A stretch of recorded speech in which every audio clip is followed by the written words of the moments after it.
Yeah, thanks for joining us. I'd like to talk about China in obviously the situation that we're in now, the whole coronavirus epidemic, pandemic even. So I want to find out a little bit more about how this is going to affect football's relationship with China and the commercial activities that go on with it for football. So if we'd like to start, maybe China and obviously Asia were seen as growth markets for football across Europe and in the UK. How do you think this is going to affect that? That's a really interesting question because if we take China specifically, if we're talking about a physical relationship with China, that's near on impossible just at the moment because China's borders are currently closed to foreigners. And even Chinese people who go back to China are going to be quarantined for 28 days. So that's quite a long period of time in its own right. So those days of summer club tours, which I guess over the last 5-10 years we've become very used to, with the International Champions Cup, for example, nothing's going to happen anytime soon with that.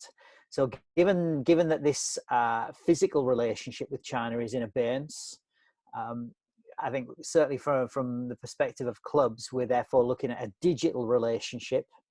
And so it's therefore looking at opportunities for engaging with Chinese fans online. What we do know about China is interestingly, that there's been a massive uptake of digital activity since the lockdown in China at the end of January, start of February. People are spending money online. They are spending their time socializing online. They're consuming online information. So there's something interesting there. Moving forwards, kind of longer term, it remains to be seen what effect the virus will have and how quickly we come out of the virus and what attitudes are towards the virus. But certainly, if you look at some of the data in China around consumer behavior, it appears that Chinese people are not prepared to socialize in public. So they don't want to congregate in public places like cafes and cinemas, restaurants, and so again, this doesn't bode well, for any clubs that might be anticipating a summer tour in 2021. There was even some talk of clubs actually playing out their seasons maybe in China. I don't think this is necessarily going to happen with a crowd because crowds are very reluctant to be amongst other people right now. Yeah, and that's such a difficult situation for football that prides itself on having big audiences and people close together and generate an atmosphere. It's going to be quite a change of attitude for clubs to manage that. For me, the crowd is still part of the product. Obviously 11v11 kicking a ball around in an uncertain contest, not knowing who's going to win, that's essentially the core product. But I would say the crowd is part of the tangible product. Marketers talk about tangible aspects of the product. Many of us have been to games when there have not been many people there. Certainly with my club, I've been to games when there haven't been many people there, and it's a different kind of product. It's a different kind of experience. You don't get the tension, the noise, the drama, the atmosphere, and so yeah, I can understand why leagues, I can understand why competitions, why clubs would want to finish seasons, but without a crowd, it fundamentally changes what, for me, I think a football match is, and so the attitudes of consumers, the attitudes of fans towards socializing with people in public spaces is a really important barometer, I think, an important measure of just how likely we are to see the return of football to something approaching what if we go back to the 31st of January, to how the world was on the 31st of January. But yeah, football without crowds changes the nature of the product, and some people won't like that product. Yeah. So how will the impact of this pandemic, how is that going to affect the relationship between the clubs and what they're doing in China?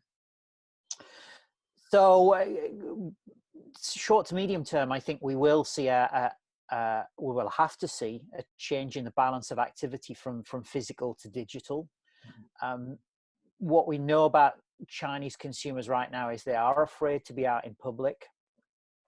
And so they're not necessarily going to attend matches. I think there's something too around merchandise. People have had other priorities. You know, they really don't want to buy merchandise necessarily. And so all of this tends towards this digital consumption, or a change in the balance of consumption from physical to digital. But I think a reconfiguration of the digital consumption experience too, because really this is where we're seeing people talking about consuming their football and showing their fandom for clubs.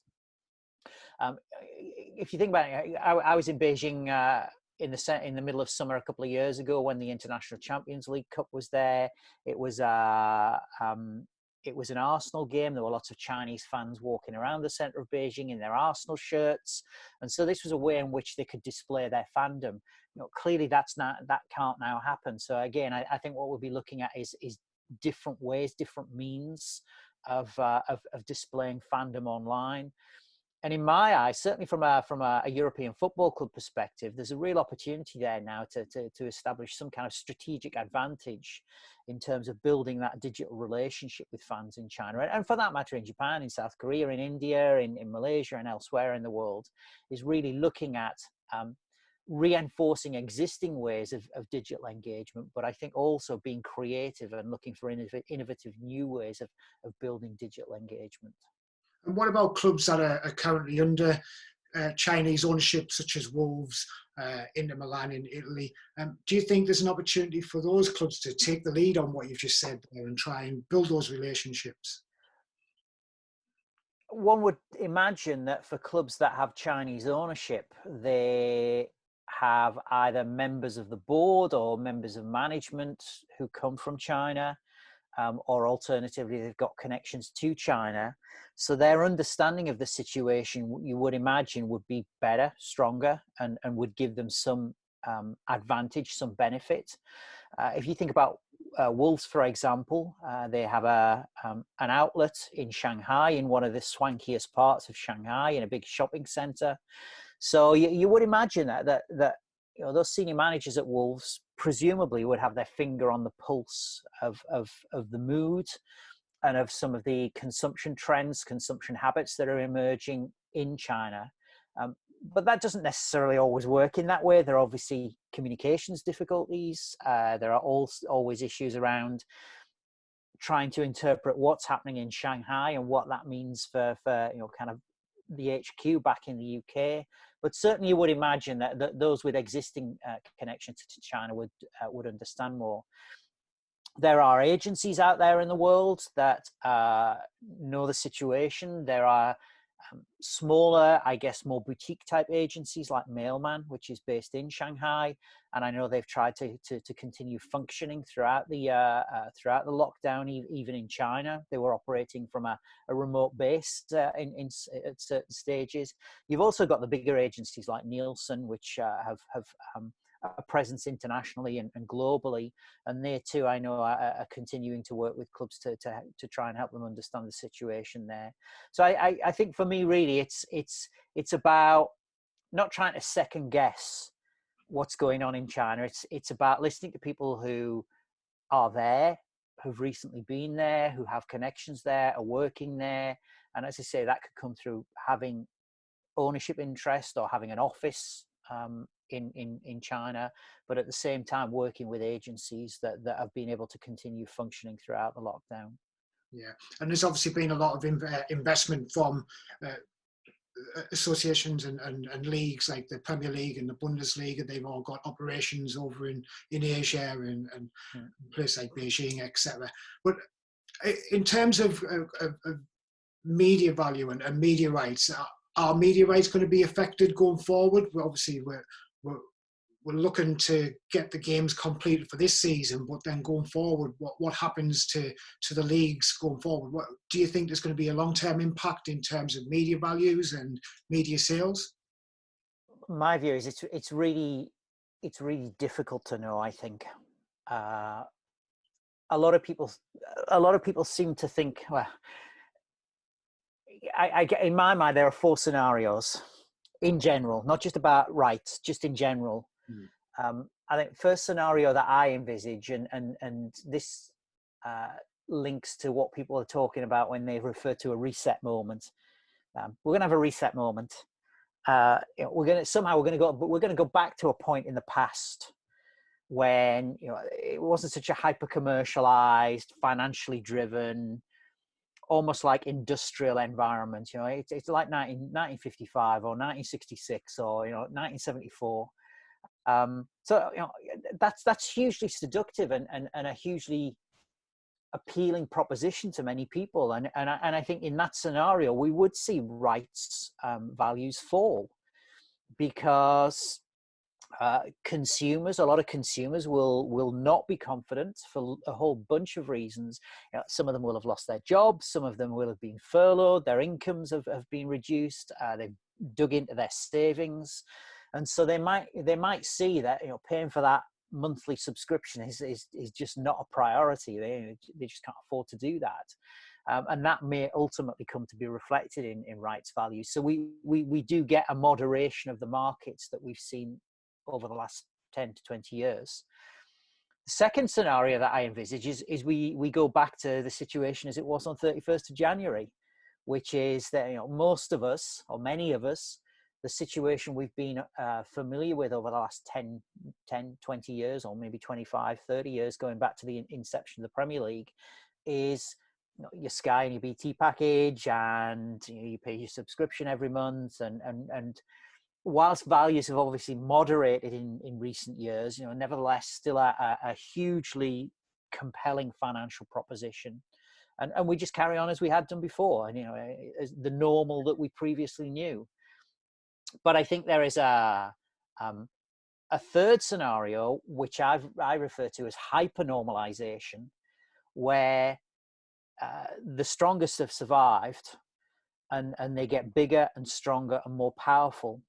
And so in terms of rights and values, not just media rights and values, but for example sponsorship rights and values, is you do get bigger corporations exercising a great deal more power and control over rights and values, and seeking to capitalize upon the strengthened competitive position that they have, and so I can imagine they will be trying to enforce a particular way of buying and selling rights, a particular way of broadcasting content upon the likes of the Premier League and others that obviously are the big players in these markets. I think the fourth scenario is we just get a completely different kind of sport, and that completely different kind of sport could range from anything where basically people stop watching because they can't afford to watch anymore, or because they actually got used to free stuff.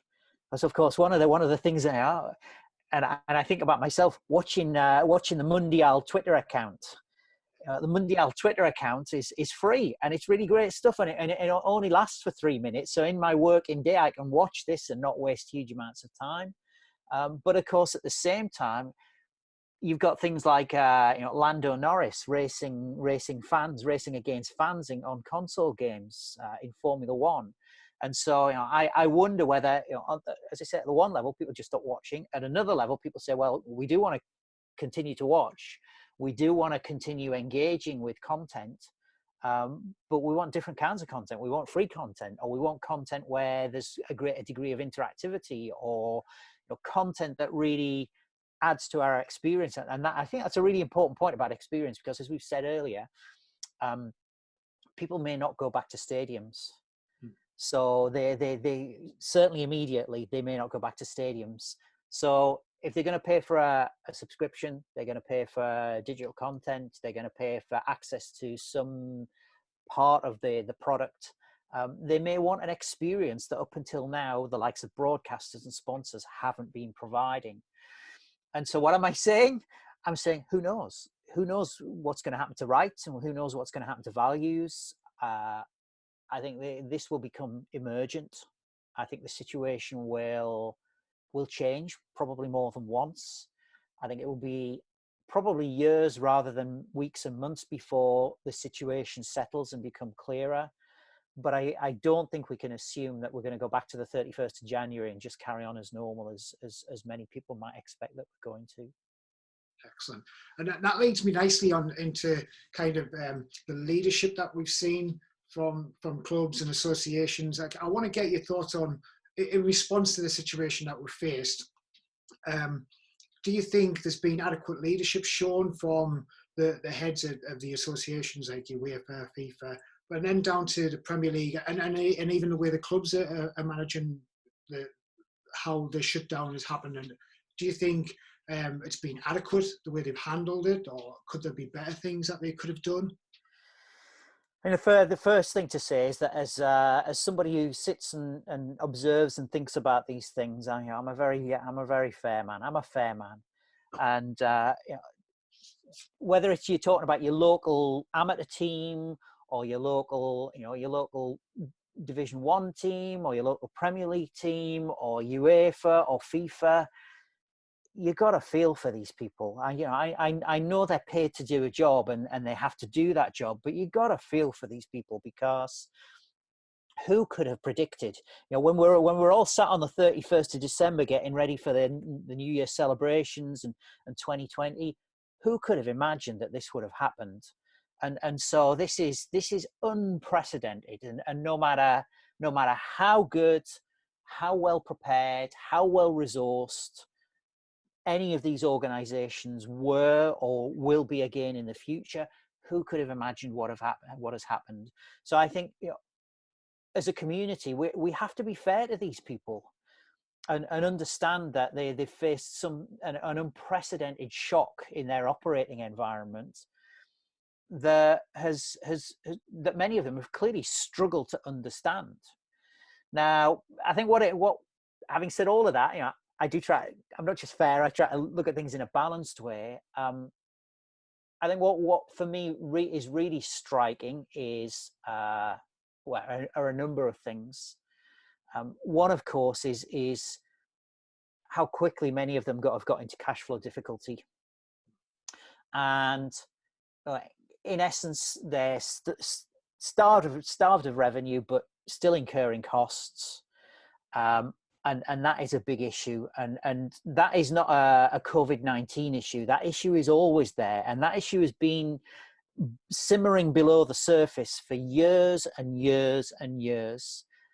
And what I would hope is that as a community, having now brought this issue to the forefront, is it can start a debate, and we can as a group begin to think about how do we change that model.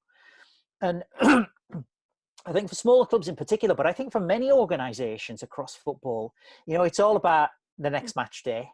How many tickets have we sold? How many perimeter boards have we sold? How many corporate boxes have we sold? And once you get through that Saturday, phew, right, okay, we've survived for another weekend. Let's think about next weekend. And again, I understand this, and I do have sympathy and I do have empathy, but that model needs to change. So I think there is something about kind of high costs, short-term revenues, and I don't think it's just for one particular club or one particular association to address this. I've long been an advocate of establishing some kind of football parliament where we talk about this, or it could be a policy forum, or it could be a think tank where we have to address such issues. Linked to that, I think there's an issue around risk, and what we have as an industry, as a group, have been exposed to is a level of risk that I think most weren't prepared for, most didn't understand, most hadn't accounted for.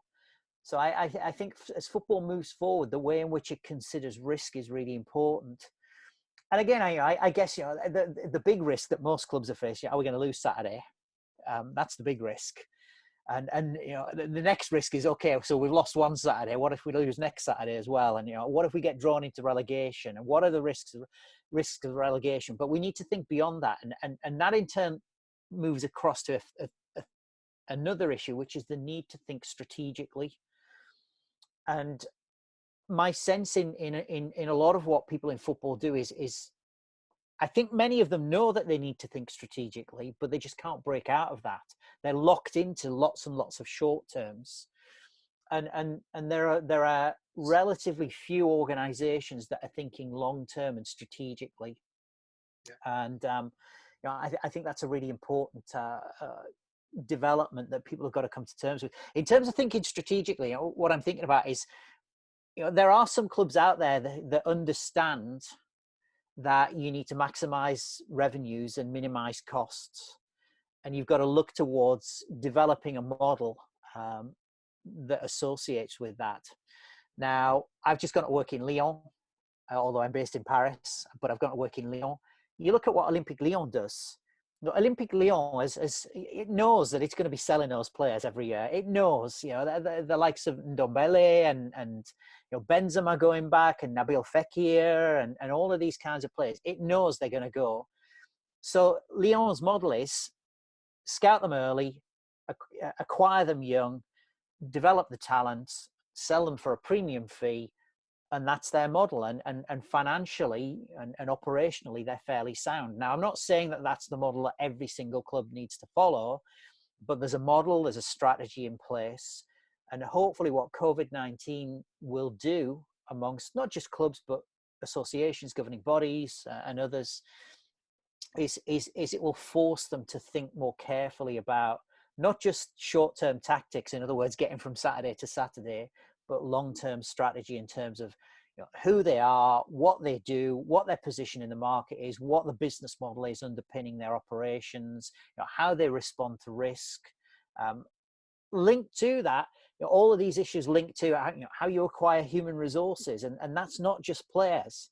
We're talking about, have you got the best people off the pitch? Have you got the best, the best managing director? Have you got the best chief executive? Have you got the best ticketing manager? Have you got the best security manager? So these are all part of thinking more strategically about the future.